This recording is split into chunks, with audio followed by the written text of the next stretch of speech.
అందరికీ నమస్కారం. ఐశ్వర్యస్య విభూషణం సుజనతా శౌర్యస్య వాక్సంయమో జ్ఞానస్యోపశమశ్రుతస్య వినయో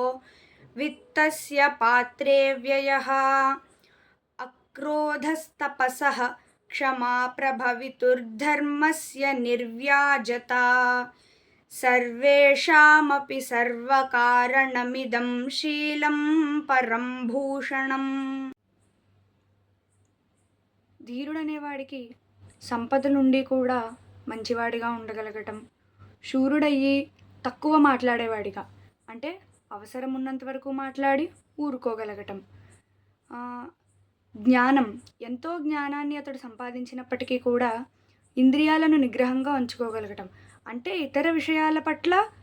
ఆశ పడకుండా తన ఇంద్రియాలను తన అదుపులో ఉంచుకోగలగటం,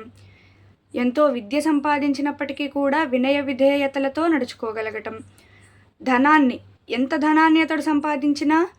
ఆ ధనాన్నంతా కూడా ఉపయోగపడే తనకు అవసరమయ్యే విషయాలకు మాత్రమే తను ఉపయోగించగలగటం, తను అన్ని విషయాల్లో సమర్థుడు అయినప్పటికీ కూడా ఓపిక కలిగి ఉండడం, అతడు గొప్ప తపస్సు చేసిన వాడై కోపం లేకుండా ఉండగలగటం, ఏ విధమైన తప్పు చేయకుండా తన ధర్మాన్ని తను పాటిస్తూ ఉండగలగటం, ఇవన్నీ కూడా ధీరుడికి అలంకారాలు అవుతాయి అనేది శ్లోకం యొక్క భావం.